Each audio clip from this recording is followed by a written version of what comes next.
하는 자는 거기 빠질 것이요 담을 허는 자는 뱀에 물릴 것이며 돌을 떠내는 자는 그로 인하여 상할 것이요 나무를 쪼개는 자는 그로 인하여 위험을 당하리라. 무딘 철 연장날을 갈지 아니하면 힘이 더 드느니라. 오직 지혜는 성공하기에 유익하니라. 방수를 베풀기 전에 뱀에게 물리면 술객은 무용이니라. 상식적이고 보편적인 것들을 예를 들어서 지혜가 유익하다는 사실을 노래합니다. 10절로 11절도 역시 우매하무 결과에 대한 비유를 비유와 지혜의 유익함에 대해서 말을 합니다. 그 다음 12절로 15절 넘어가서 지혜자와 우매자의 말과 수고의 결과에 대해서 노래합니다. 지혜자와 우매자의 말, 지혜자는 어떤 말을 하고 우매자는 어떤, 또 그들의 수고의 결과는 어떻게 되는가. 14절까지는 우매자의 입으로 하는 말에 대한 결과를 노래하죠.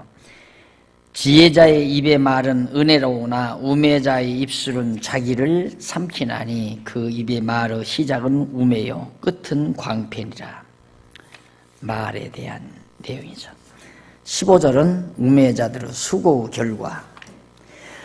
넘어가서 16절로 20절 화가 있는 나라와 복 있는 나라에 대한 교훈을 노래합니다. 화가 있는 나라와 복 있는 나라. 거기 보면 왕은 어리고 대신들은 아침에 연락하는 이 나라여 화가 있도다. 왕이 어리다라고 할 때 그 밑에 보면 나르란 말을 써요. 어리라는 말이. 이는 아이라는 뜻도 있으나 종이라는 뜻으로 더 많이 사용이 됩니다. 종. 따라서 왕이 어리고라는 말은 세마리케, 그 왕이 어리고라는 말은 세마리케 크 나르라고 하는데 이는 문맥상 종이 왕이 되는, 이렇게 번역이 돼야 돼. 종이 왕이 되는 그런 이라는 뜻으로 번역을 해야 하는데, 솔로몬은 화가 있는 나라의 상태에 대하여 종이 왕이 되고 나라 일을 맡은 대신들이 아침부터 먹고 마시며 즐기기나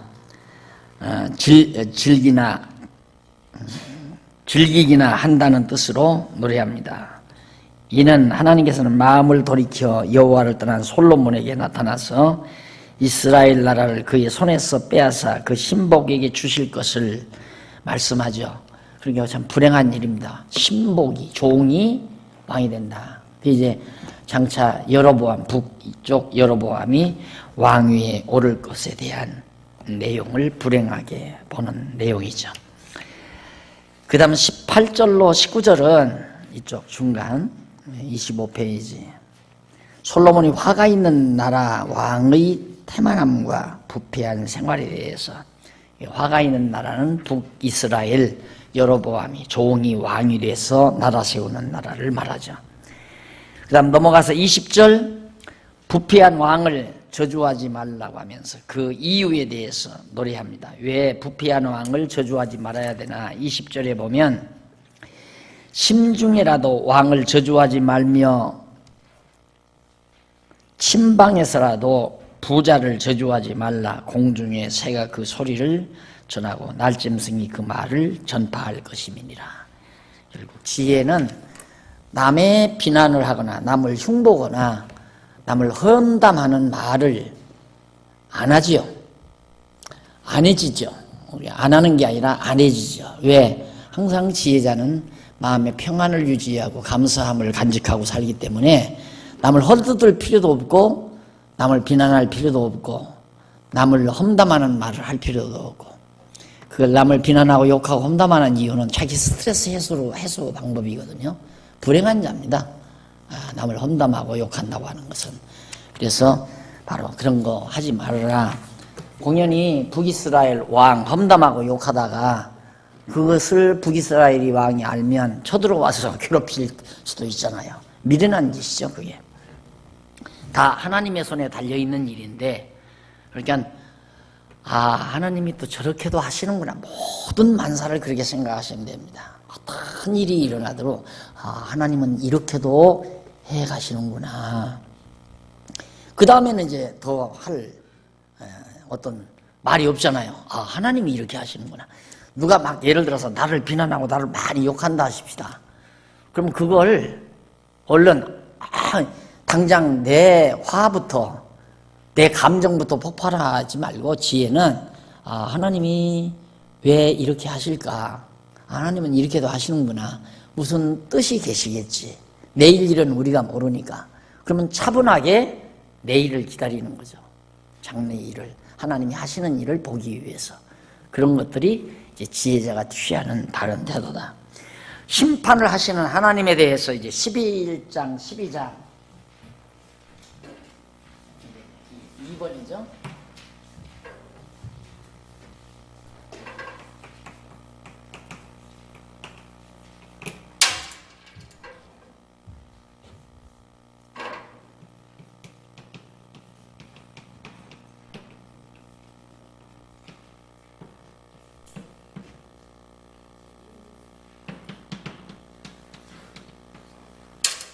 마지막 부분입니다. 하나님 심판을 하시는 하나님이 11장 12장인데 심판에 대한 경고입니다. 11장 1절로 12장 8절까지 심판에 대해서 경고하는데 씨 뿌리고 즐거워하며 불행을 생각하는 이유를 11장 1절로 8절 씨 뿌리고 즐거워하면서 불행을 생각하는 이유를 노래합니다. 너는 네 식물을 물 위에 던지라. 여러 날 후에 도로 찾으리라. 자, 일곱에게나 여덟에게 나누어 줄지어다. 무슨 재앙이 땅에 임할는지 네가 알지 못함이니라. 자, 참 모르면 그 줄기를 못 잡으면 참 이게 무슨 얘기인가. 참 어려운 얘기들이죠. 그런데 거기 한번 1절로 4절 보십시다.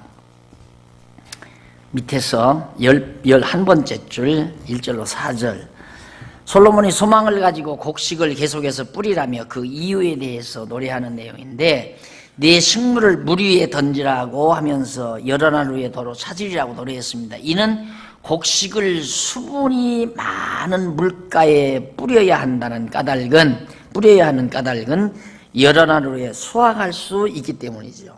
물이 없으면 곡식이 자라나지 않잖아요.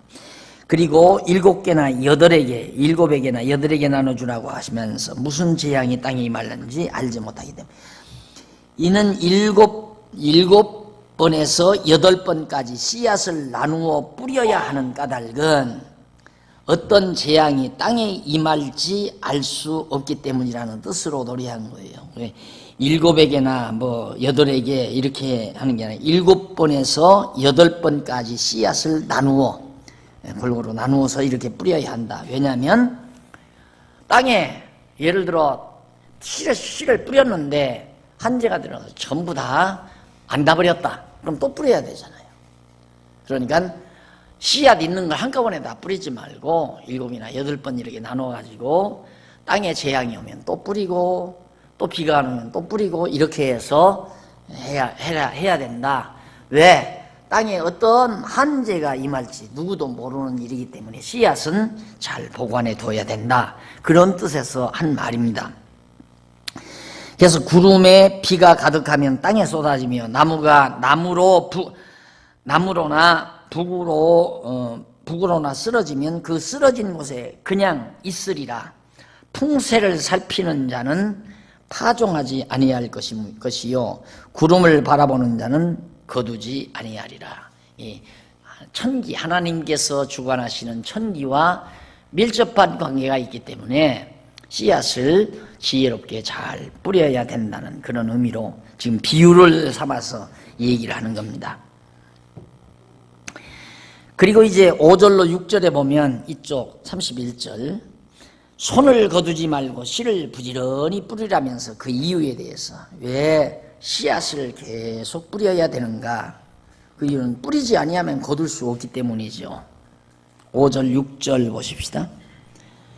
5절 바라무 길이 어떠함이 이미 아이 벤 태에서 뼈가 어떻게 자라는 것을 네가 알지 못함 같이 만사를 성취하시는 하나님의 일을 네가 알지 못하느니라. 그러니까 바라무 길, 바람이 어디서부터 어디로 가는지 모르는 것, 그다음 아이 벤, 엄마 뱃속에서 아이의 뼈가 어떻게 자라는지 모르듯이 하나님이 해가시는 일을 아무도 모른다. 그러니 우리는 하나님께 소망만 가지고 있을 뿐이죠. 하나님만 바라볼 뿐이고요. 예를 들어서 어린아이가 아버지 따라서 부모님 따라서 들놀이를 갔습니다. 근데 아버지 엄마가 어디로 가는지 모르죠. 그냥 어머니 아버지 바라보고 따라만 가듯이 우리 인생살이도 그 심정 그대로 가지고 살아가면 됩니다. 그게 지혜자예요. 그냥 자기 욕심껏 계획 세워놓고 안 되면 밤잠 못 이루고 되면 오만방자에 빠지고 교만에 빠지고 이게 다 어리석은 사람들의 삶의 모습이에요. 어린아이가 부모님 따라서 들놀이를 나간 것처럼 엄마 아버지 손을 놓치면 그냥 미아가 되잖아요. 구경도 못하고 끝까지 엄마 아버지만 잘 바라보면서 손 붙잡고 따라다니면 즐거운 하루를 보낼 수 있는 것처럼 오늘 우리 인생살이도 그 이상 넘어지면 안 돼요. 그 이상을 넘어지면 자기가 퍽 영리하고 지혜롭고 똑똑한 것처럼 자고하게 굴면 미련퉁이에 가까운 거예요. 미련퉁이가 아니고 미련한 인간이죠. 자, 그 다음에 이제 7절로 8절은 해를 보며 사는 동안 항상 즐거워하지만 항상 불행을 생각하는 이유를 노래합니다. 7절 빛은 실로 아름다운 것이라 눈으로 해를 보는 것이 즐거운 일이로다. 사람이 여러 해 동안 살면 항상 즐거워할지로다. 그러나 캄캄한 날이 많으리니 그날을 생각할지라도 장래일은 다 헛되도다. 결국 참 밝은 날, 그러니까 오늘 우리에게 좋은 일들이 이루어질 때는 참 좋죠. 그러나 인생살이에 어두운 날이 많다. 흐린 날이 많다. 전제하고 살아야 돼. 흐린 날이 많다. 그래서 장래일이 다 헛된 것이다. 해 아래 쓰인던 모든 일들이. 근데 우리는 항상 장밋빛 꿈만 꾸고 살잖아요. 그런 날이 오리라고.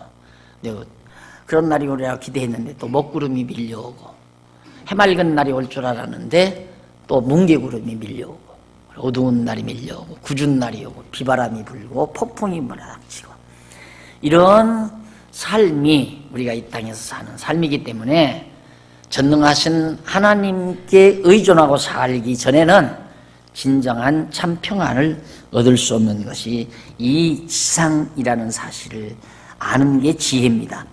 그 다음 9절로 10절에 보면 하나님이 심판하실 줄 알고 마음대로 행하라고 그래요.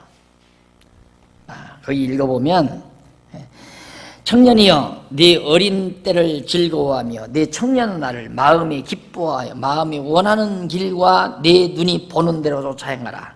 그러나 하나님이 이 모든 일로 인하여 너를 심판하실 줄 알라. 그런즉 근심으로 내 마음에서 떠나게 하며 악으로 내 몸에서 물러가게 하라. 어릴 때와 청년의 때가 다 헛되니라. 한참 젊은 사람들 어릴 때 제 마음대로 하죠. 어려서 벌써 대여섯 살만 되면 제 고집대로 하려고 합니다. 그냥 제 고집대로 합니다. 더더군다나 한참 젊은 날에는 누구 말도 안 넣습니다. 아버지가 뭐라고 해도 아버지 저도 다 자랐습니다. 아버지 제 인생에 참견하지 마십시오. 이러고 나오죠. 그렇게 해보라 이거예요. 이 해보라는 말은 해야 깨달으니까 해보라는 겁니다. 제 멋대로 한번 살아봐야. 그러나 내 멋대로 내가 하고 싶은 대로 하지만은 그러나 한 가지 알 거는 내 생활에 대해 내 행동에 대해서 하나님의 심판이 따른다는 사실만은 알고 해라 말이죠. 어른들이 살아가면서 점점 자녀들 앞에서 말이 적어지는 이유는 말이 적어지거나 말이 많아지거나 둘 중에 하나입니다. 근데 말이 많아지는 것은 어떻게든지 자식을 자기 패스로 살게 하려고 말이 많아져요. 자기가 생각하는 대로. 왜? 자기는 살아보니까 저게 아닌데 저놈이 자꾸 저렇게 살려고 하니까 자꾸 말리기 위해서도 그렇고 내가 원하는 대로 살게 하기 위해서 말을 많이 하게 되죠. 그러나 일단 자식에게 말이 안 듣는다고 할 때는 말을 안 해버려요. 너 이 새끼 두고 봐라. 인생이 그렇게 만만한지 아냐. 그리고 말을 입 딱 닫아버려요. 봐라 이놈아. 예를 들어서 자식놈이 일을 하다가 실패해가지고 코가 빠져있다. 그러면 아버지 아무 말 안 합니다. 속으로 봐라 이놈아. 인생이 그렇게 만만한 줄 알았더냐. 그러고 앉아있는 거죠. 아버지 어떻게 도와주십시오 하고 앉았어도.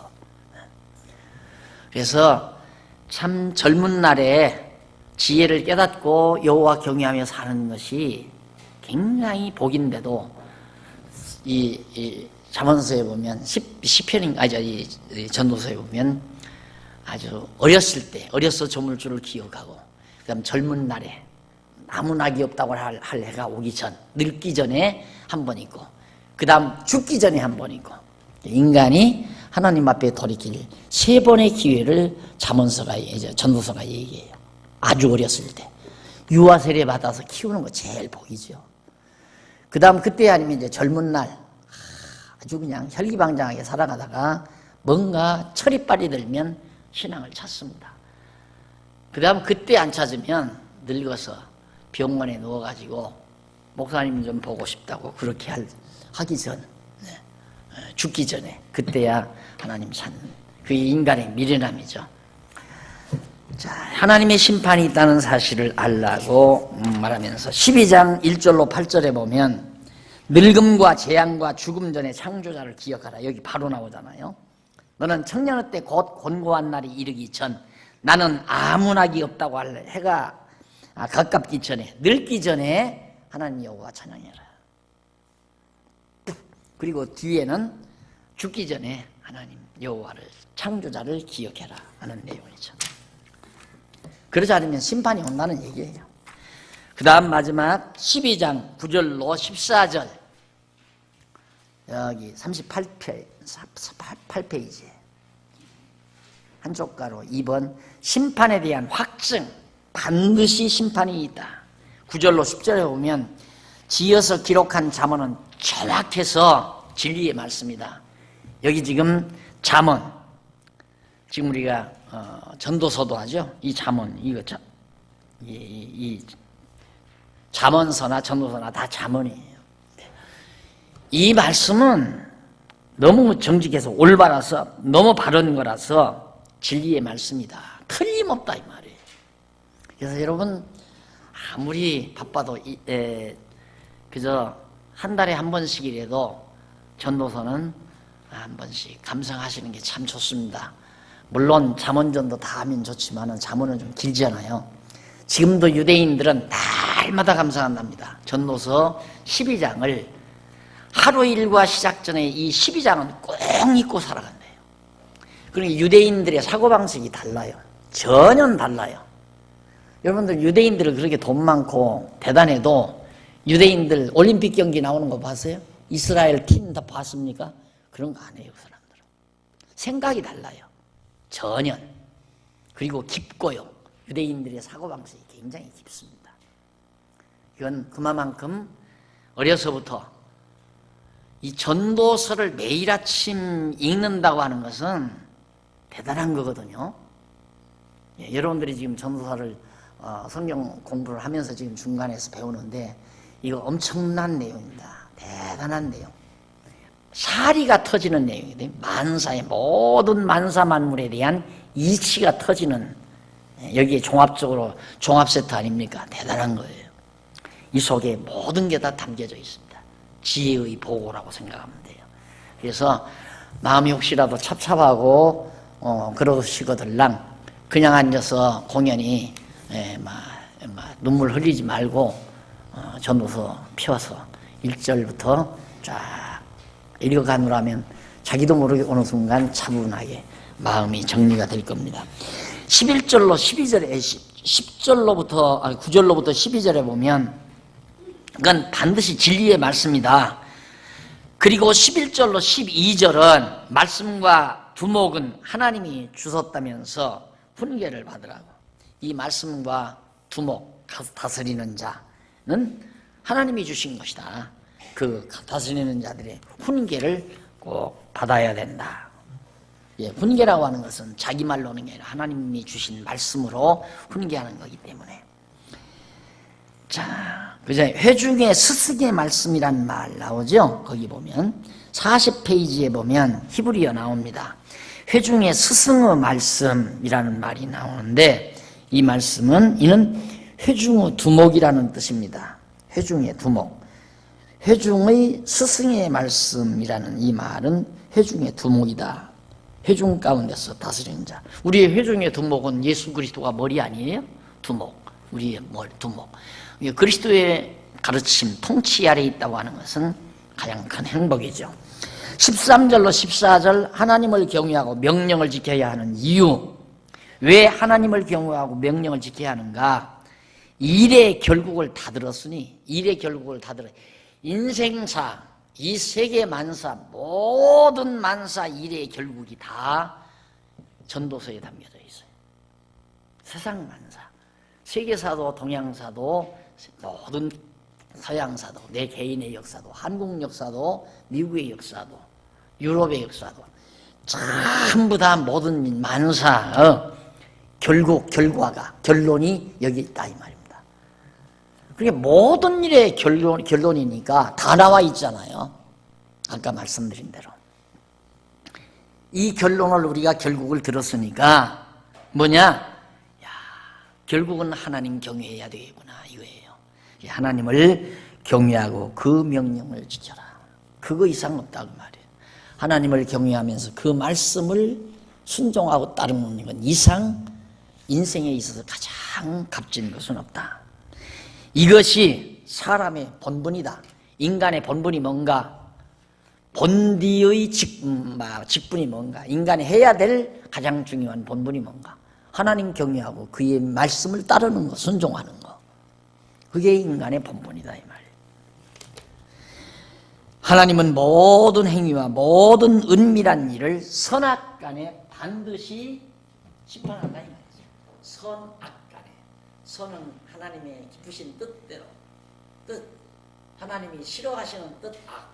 그러니까 하나님이 기쁘신 뜻대로 선택하는 자, 선택된 자는 잘 되게 하시고, 하나님이 싫어하시는 자를 선택지 아니하는 자들은 영원한 심판을 받게 하시고, 이건 확실하고 분명하다. 이렇게 해서 전도서가 다 전도서를 다 마무리했습니다. 자, 그러면 전도서를 우리가 듣고 결국 하나님 여호와 경외하는 일 없으면 나는 것도 죽는 것도 먹는 것도 입는 것도 사업을 하는 것도 권세를 얻는 것도 이 세상 만사 모든 일이 다 헛된 일이다. 하지만 그런 모든 일을 통하여 여호와 경외하기를 배운다면 값지고 유익하고 복된 일들이다. 잘 사는 것도 좋고 못 사는 것도 좋고 명예를 얻는 것도 좋고 못 얻는 것도 좋고 건강한 것도 좋고 병드는 것도 좋고 이 모든 일들을 통해서 여호와 하나님 경외하기를 배우는 것이기 때문에 우리에게는 헛된 것이 아니라 유익한 것들이다. 그래서 1장에서 7장까지 그렇죠? 여호와의 영원한 행사, 인생들의 무익한 행사, 그게 1장에서 7장까지죠. 인생들의 무익한 행사란 여호와 하나님 경외하는 걸 빼내면 다 무익한 것이다. 왜? 다 죽어서 다 잊어버리니까 무익한 거죠.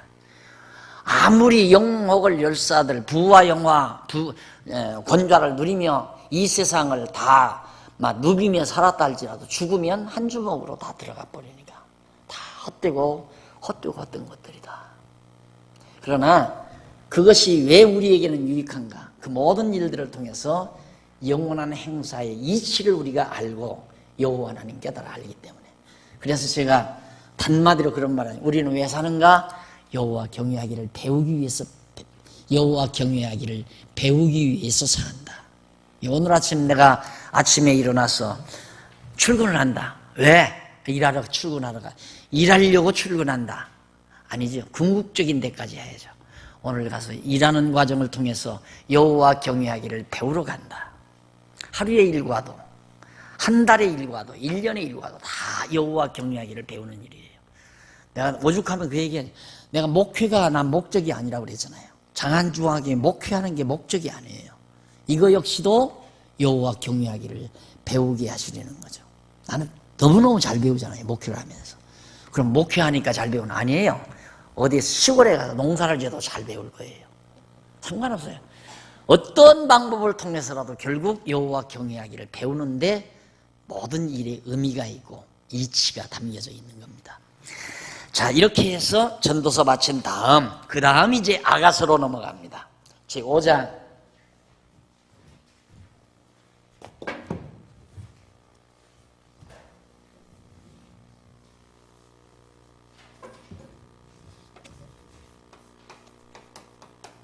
제5장 여호와의 자비성 찬양입니다.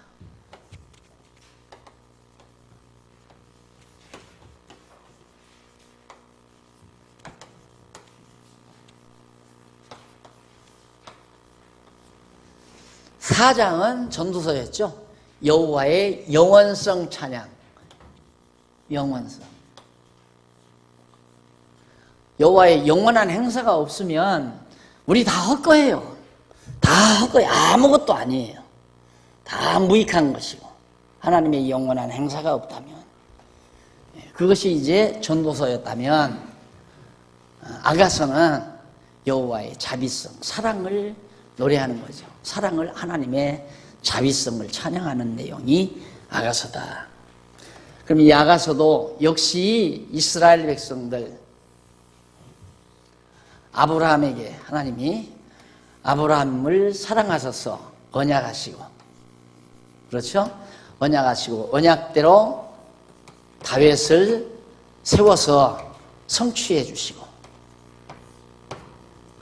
그래서 언약대로 다윗 왕국을 이루어서 예수 그리스도 오시기 전에 다윗 왕국을 이루었잖아요. 그래서 솔로몬이 통치하잖아요. 그러니까 이때 마지막 하나님이 자손, 땅, 통치, 그런데 자손 번창하게 했잖아요. 그리고 땅 정복하게 했단 말입니다. 사울 왕국 때까지, 사사시대. 그리고는 이제 마지막 통치자 세워서 다스리게 하잖아요. 이때 이제 3대 언약이 다 이루어지는 첫 순간이에요. 솔로몬이, 야, 하나님이 어떻게 이렇게 아브라함을 우리 조상 열조를 사랑해서 이 약속, 이 3대 언약, 이 복을 언약하시고 이 복을 그대로 우리에게 허락해 주셨나. 그 사랑을 노래하는 거예요. 그러니까 우리가 과거에 배웠던 이 이스라엘 민족의 역사, 구약사를 모르면 이 아가서를 바르게 감상할 수가 없어요. 이스라엘 민족사를 알아야 아가서를 제대로 감상하는 거죠. 그래서 아가서도 이제 이스라엘 민족사를 배경으로 하고 있다. 그런 내용들이 앞에서 이제 쭉 설명이 되고요. 거기 보면 아가서가 1장에서 5장 1절까지 두 부분으로 나누죠. 두 부분으로. 1장에서 5장 1절까지는 조건 없는 사랑의 언약을 노래해요. 하나님이 아무런 조건 없이 아브라함에게 아무런 조건 없이 언약을 해요. 이 사랑, 조건 없는 사랑이죠. 예, 자꾸만 사람들은 뭐 하나님이 우리에게 어떤 조건을 요구하신다. 우리가 하나님께 충성해야 그 조건을 하나님은 요구하셔서 충성해야 하나님이 우리에게 복 준다. 하나님이 우리에게 선행을 해야 하나님이 우리에게 구원을 해준다. 이런 조건을 자꾸 내세우는데 아니에요. 하나님은 무조건, 아무런 조건 없어요. 그래서 1장에서 5장 1절까지가 무조건 조건 없는 사랑의 언약을 노래하고, 그 다음 5장 2절부터 8장까지가 아가서가 8장까지 나오는데 조건만 없는 게 아니라 변함이 없어. 또 이 사랑이 변함이 없단 말입니다.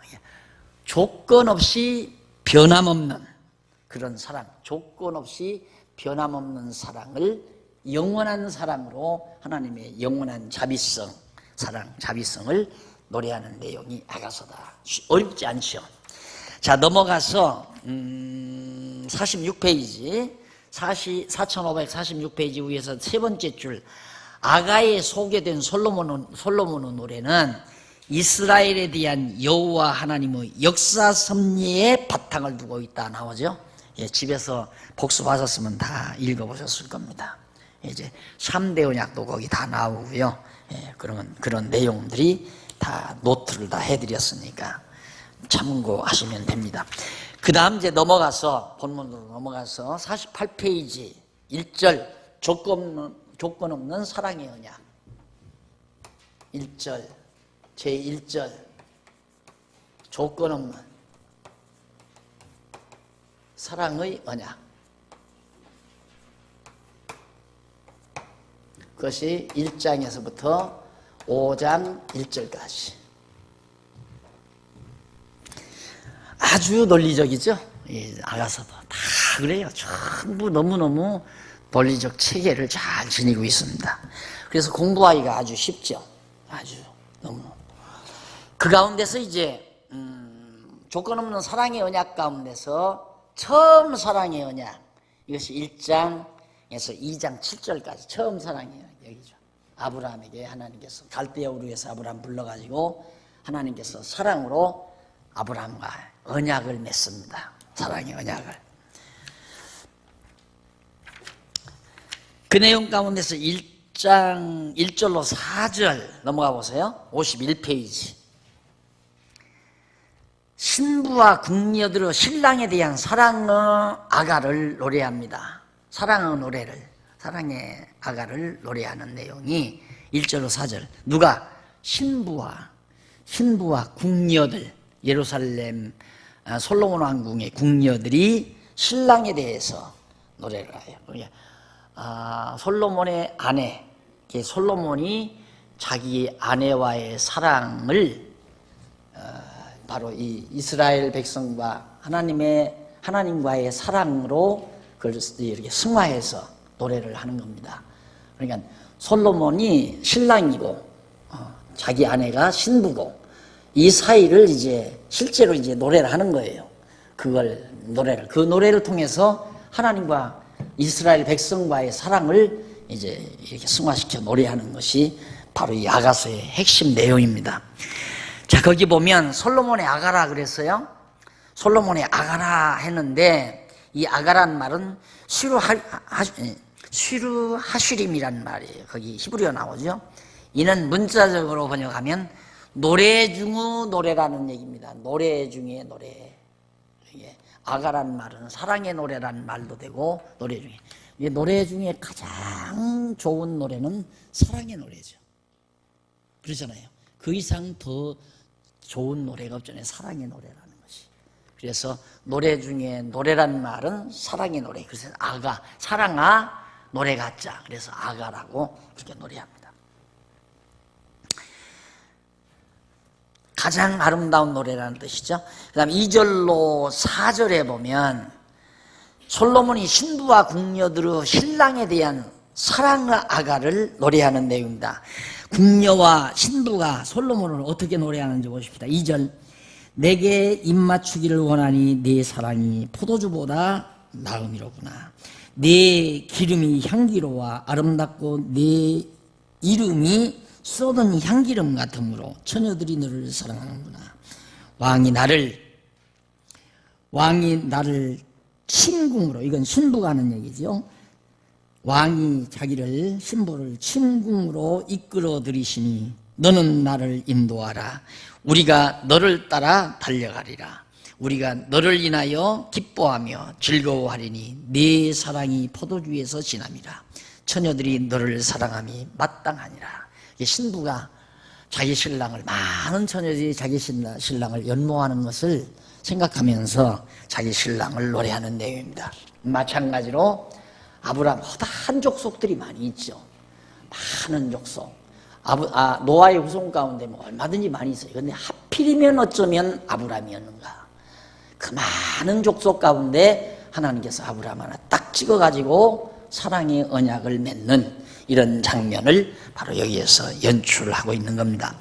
그 다음 넘어가서 솔로몬이라는 말도 히브리어로 거기 나오네요. 쇠로모라고 나오는데 이는 평화로운이라는 말이 평화로운 서로 쇠로모 평화로운 평강의 왕이라는 평강의 왕이 멜기세덱이 나왔죠. 그와 비슷한 말이죠. 메사림 거기 이제 마땅하니라라는 말도 밑에 나오는데 이는 정직함, 공정함, 공평함, 정직하다, 당연하다, 마땅하니라. 그래야 너를 사랑함이 당연하다 이 말이에요. 너를 사랑하는 것이 당연하다. 어떻게 당신을 사랑하지 않겠는가 그런 얘기입니다. 그러니까 백성들이 이스라엘 백성들이 당연히 하나님을 경외하고 사랑하는 것이 마땅하다, 당연하다 이 말이에요. 이렇게 엄청난 사랑을 조건 없이 사랑을 한 신랑 하나님을 어떻게 사랑하지 않으랴 하는 5절로 6절 신부 미모와 누추함에 대한 아가와 변명을 노래합니다. 신부의 아름다움 예루살렘 여자들아 내가 비록 거무나 신부가 다른 여자들 그러니까 여기 역사적으로 뭐 아브라함이 다른 족속들, 다른 모든 인간들 잘나서 신랑이 날 사랑하는 게 아니다 이 말이죠. 무조건 아무런 조건 없이 하나님이 아브라함을 택했다. 아브라함이 키가 크다든가 코가 잘생겼다든가 피부가 좋다든가 뭐 지혜가 있다든가 준수하다든가 그런 조건이 있어서가 아니라 아무런 조건 없이 하나님이 아브라함을 택했는데 아브라함이 하는 말입니다. 나 못났다 이 말이에요. 내가 비록 피부도 검고 미모도 별로 없고 누추하다. 예루살렘 여자들아 내가 비록 거무나 아름다우니 게다르 장막 같을지라도 솔로몬이 휘장과도 같구나. 게다르 장막이란 막 거친 가죽으로 이렇게 막 집을 짓기 위해서 가죽으로 이렇게 층 거칠거칠한 그런 장막을 말합니다. 그렇게 자기가 신부가 그렇게 생겼다 할지라도 바로 휘장 솔로몬의 휘장 왕궁의 휘장 얼마나 아름답고 찬란하겠습니까? 그 휘장과도 같이 아름답다. 그러니까 너들 보기에는 내가 거칠고 못생겼지만은 내 신랑들은 솔로몬이 나를 보기에는 그렇게 아름답고 사랑스럽다 그런 얘기죠. 내가 일왕에 쬐어서 거무스름할지라도 흘겨보지 말 것은 내 어미의 아들들이 나를 놓아여 포도원 지기를 삼았습니다. 나의 포도원은 내가 지키지 못하였구나. 그러니까 이 여자가 그러니까 솔로몬의 아내가 그 집안에서 아주 못생겼다고 생각해요. 들가에 보내가지고 포도원이나 가꾸고 풀이나 메고 포도원 농사일이나 하게 하고 그러다 보니까 얼굴이 다 그스르고 거칠고 그렇게 생겼다 이 말이죠. 그런데 신랑 솔로몬이 보기는 나를 아름답고 정말 귀하게 그렇게 봐주었다 하는 노래를 부른 겁니다. 7절로 8절 신부와 신랑이 서로 만날 방법에 대한 약속을 노래합니다. 어떻게 신랑 신부가 만날 건가 그 방법. 내 마음에 사랑하는 자야 내 마음에 사랑하는 자야 너의 양떼 먹이는 곳과 오정에 쉬게 하는 곳을 내게 구하라. 내가 네 동무 양떼 곁에서 내가 네 동무 양떼 곁에서 어찌 얼굴을 가리운 자같이 되랴. 여인 중에 어여쁜 자야 네가 알지 못하겠거든. 양떼의 발자취를 따라서 목자들의 장막 곁에서 너희 염소 새끼를 먹일지라. 암호까지 다 주어요. 우리 둘이 서로 만나자. 그래서 만나는데 어떻게 만나는가? 정오에 그 시간 정해요.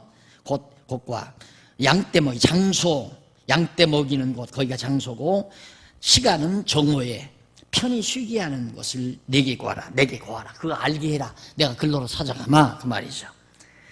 그러면서 만약에 못 찾아오겠거들랑 뭘 따라오는가? 양떼의 발자취 양떼들이 걸어온 발자취를 쭉 따라오면 바로 그 자리가 쉬는 자리가 되니까 거기 오면 우리 서로 만날 수 있다. 이게 서로 거기 솔로몬으로 신부와 신랑이 서로 만날 방법에 대해서 약속하는 그런 노래를 부르고 있는 겁니다.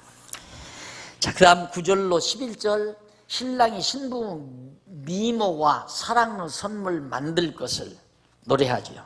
신랑이 신부에게 이제 사랑의 선물을 보내는데, 내 사랑아, 내가 너를 바로의 병거와 준바에 비하였구나. 바로 애굽의 바로 병거가 그렇게 호화롭고 아름다운데, 그렇게 호화롭고 아름다운 것처럼 내 눈에는 네가 보인다. 내 두 뺨은 따은 머리털로, 내 목은 구슬꿰미로 아름답구나. 우리가 너를 위하여 금사슬을 은을 박아 만들리라. 내게 정말 사랑의 선물을 내게 준비해서 만나겠다. 그러면서 사랑하는 신랑에 대한 신부의 사랑의 노래가 불려집니다. 최고의 노래가. 자, 12절. 왕이 상에 앉았을 때에 나도 기름이 향기를 토하는구나. 나의 사랑하는 자는 내 품 가운데 모략 향랑이요, 나의 사랑하는 자는 내게 엔겐디 포도원의 고벨화 송이로구나. 신부가 신랑에 대한 사랑의 노래를 아끼지 않습니다. 그리고 넘어가서 15절로 2장 2절까지 신랑과 신부가 서로 향해 아름다움에 대해서 노래하는 내용인데, 내 사랑아 너는 어여쁘고 어여쁘다, 내 눈이 비둘기 같구나. 신랑이 하여튼 자기 신부의 아름다움을 추상으로 다 묘사를 해서 설명을 합니다. 거기 화창하다 하는 말 나오죠. 히브리어로. 유쾌하다, 아름다운, 또 기쁜, 유쾌한, 종합적인 내용이다. 화창하다, 기분도 좋고 아름답다. 화창하다라는 말은 그런 의미가 담겨져. 화창하다, 참 화창하다, 기분도 좋고 참 아름답다라는 의미. 그래, 그 신랑이 신부만 보기만 해도 기분도 좋고 아름답고, 그래서 같이 사는 거 아니겠어요? 그래야.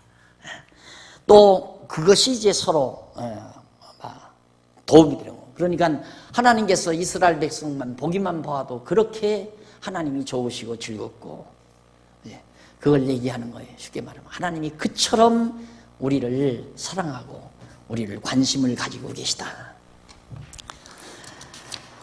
그 다음 3절로 7절 2장. 신부와 신랑이 혼인잔치 후에 서로 사랑함을 노래합니다. 이제는 연애 다 끝나고 사랑을 합니다. 남자 중에 나의 사랑하는 자는 숲을 가운데 사과나무 같구나. 하나님은 숲을, 나머지 그에 자라다가 그에 시들어져 버리는 그런 숲을, 많이 잡풀들이 났지만 거기 우뚝 솟은 사과나무, 단연나무죠. 우뚝 솟은 사과나무. 그처럼 하나님이 묘사된 거죠. 또 신부가 솔로몬이 그렇게 보여진 거고요. 그 행복한 거죠. 신랑이 그렇게 준수하게 보여진다는 것은 자기 행복이죠. 백성들이 하나님을 그렇게 위대하게 보여진다는 것, 그걸 지금 이 사랑의 노래로 승화시킨 겁니다. 그 다음 이제 거기 계속해서 조금 보십시다. 내가 그늘에 앉아서 심히 기뻐하였고 그 사과나무 그늘에 앉아서 그 실과는 내 입에 달았구나. 그가 나를 인도하여 잔치집에 들어갔으니 그 사랑이 내 위에 기로구나. 너희는 건포도로 내 힘을 돋고 사과로 나를 시원케 하라. 내가 사랑함으로 병이 났습니다. 병이 났습니다. 사랑함으로 상사병이죠, 쉽게 말하면. 그가 왼손으로 내 머리에 베게 하고, 머리에 베게 하고 났습니다. 가만 있어요. 6절이죠? 5절.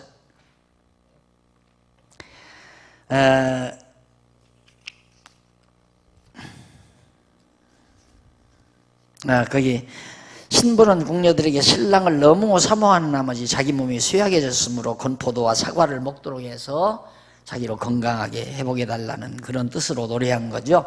이쪽 61페이지 줄바꾸기 우쪽으로 그 네 번째 중간에 보면 여기서 너희는 잔치에 동참한 궁녀들을 말한다. 여기서 너희라고 하는 건 궁녀들에게 하는 얘기예요. 그 신부가, 야, 내가 지금 너무 신랑을 사모하는 나머지 몸이 쇠약해졌으니까 건포도나 사과를 좀 먹도록 해서 힘을 얻게 해달라. 병이 났으니까. 그 역사적 배경을 보면 이스라엘 열조 하나님과 이삭과 야곱은 가나안 땅에서 여호와 하나님 사랑과 보호하심을 입어 잘 살았습니다. 이러한 역사적 사실을 바탕으로 솔로몬이 심리학적 방법에 의해서 노래한 거예요. 6절로 7절 솔로몬이 궁녀들에게 사랑에 취한 신부가 원하기 전에는 깨우지 말라. 사랑의 단잠에 빠져 있습니다. 그 다음 넘어갑니다. 쭉 넘어가서 신랑 신부의 상봉 2장 8절로 3장 5절까지 신랑과 신부가 서로 상봉하는 내용인데, 여기서 어디 보느냐면 그 신랑 신부 상봉 밑으로 줄바꾼데 나오죠. 8번째 줄바꾼데 여호와 하나님께서는 솔로몬으로 신랑과 신부 상봉에 대한 노래를 통하여 여호와의 자비성을 찬양하도록 섭리하셨는데, 솔로몬은 위험에 처한 신부를 찾으러 온 신랑의 사랑을 노래하면서 신부에게 함께 가기를 바라는 신랑의 노래를 합니다. 그리고 이제 솔로몬이 우리 사랑을 위해 빨리 오라는 신부의 요청을 노래하면서 헤어진 신랑과 신부가 만나 서로, 이러한 솔로몬의 노래는 여호와 하나님께서 이스라엘 열조에게 처음 언약을 세우시고 이루어 가시는 역사적 과정에 바탕을 두고 있는데, 여호와 하나님께서는 이스라엘 열조에게 세우신 언약대로 애굽으로 내려가죠. 그러니까 만났어요. 언약을 해서 딱 만났는데 이스라엘 백성들이 애굽으로 내려가죠. 헤어졌잖아요, 하나님과. 그래서 다시 이제 만나서 하나님께서 이끌어오는 다시 상봉 장면, 여기서 신랑과 신부가 상봉하는 장면은 애굽으로 내려가서 종살이하던 이스라엘 백성들을 400년 후에 하나님께서 다시 만나 애굽에서 데리고 나오는 그런 장면. 위험에 처한 신부를 찾으러 온 신랑의 사랑의 노래. 애굽에서 지금 종노릇하는 이스라엘 백성들을 하나님께서 가서 찾아오잖아요. 그러듯이 위험에 처한 아내를, 신부를 신랑이 가서 붙들고 내려오는, 찾아오는 그런 노래로 묘사를 한 겁니다. 그 다음 2장 10절로 14절 신부에게 함께 가기를 바라는 신랑의 사랑을 노래합니다. 야, 이제 가자. 가나안 땅으로 가자. 그 말이에요. 모세를 보내가지고 하나님께서 이스라엘 백성들 이제 그만 종로릇하고 내가 예비해 놓은 가나안 땅 복지동산으로 가자. 그 내용이 14절까지 내용입니다. 한번 읽어볼까요? 나의 사랑하는 자가 내게 말하여 이르기를, 신랑이 신부에게 말하여 이르기를, 나의 사랑 나의 어여쁜 자야, 일어나서 함께 가자. 겨울도 지나고 비도 그쳤고 400년 지났죠? 종살이다. 고통스러운 나날들, 눈보라치던 나날들 다 그쳤다. 지면에는 꽃이 피고 새봄이 왔다. 새 시대가 왔다 이 말이죠. 새 노래할 때가 이르렀는데 반구의 소리가 우리 땅에 들리는구나. 평화로운 새들의 노래가 들리고 있다. 무화과나무에는 푸른 열매가 익었고 포도나무에는 꽃이 피어 향기를 토하는구나. 나의 사랑 나의 어여쁜 자야, 일어나서 함께 가자. 바위 틈 낭떠러지 은밀한 속에 있는 나의 비둘기야. 위험한 곳에 지금 딱 비둘기가 막 바위 틈 낭떠러지 틈바구니 이렇게 있으면 얼마나 위험해요. 거기 있는 너 위험한 애굽 땅에서 종살이하는 내 어여쁜 신부야, 그 말이죠. 일어나 함께 가자. 그런 은밀한 속에 있는 나의 비둘기야, 나로 내 얼굴을 보게 하라. 네 소리를 듣게 하라. 네 소리는 부드럽고 네 얼굴은 아름답구나. 하나님이 그처럼 이스라엘 백성들을 사랑해서 애굽에서 데려왔다. 이 아가서를 우리가 바르게만 이해하면 하나님이 우리를 얼마나 사랑하는가의 감각을 그래도 조금은 알 수 있어요. 그래도 다 감각이 안 오는 겁니다. 왜? 우리에게는 그런 사랑이 하나의 환상적으로밖에, 그러니까 최고의 사랑을 이제 부부의 사랑으로 빙자해서 하나님의 사랑, 하나님과 이스라엘 백성 간의 사랑을 우리에게 이제 전달을 한 건데, 그게 다 전달이 되겠느냐 이 말이에요. 하나님의 영원한 사랑, 이게 이 노래로도 다 감지가 안 되는 거예요. 그래도 이 노래만으로도 우리 감탄스럽잖아요. 야, 이렇게 하나님이 우리를 사랑했는가 하는 얘기죠. 그 다음 넘어가서 3장 1절로 5절에 보면 헤어진 신랑과 신부가 만나서 서로 사랑함을 노래합니다. 애굽으로 백성들은 가서 하나님과 헤어져서 이렇게 따로 살다가 신부가 다시 이제 만나서 서로 사랑하는 노래예요. 내가 밤에 침상에서 마음에 사랑하는 자를 찾았구나. 찾아도 발견치 못하였구나. 이에 내가 일어나서 성중으로 돌아다니며 마음에 사랑하는 자를 거리에서나 큰 길에서나 찾으리라 하고 찾으나 만나지 못하였구나.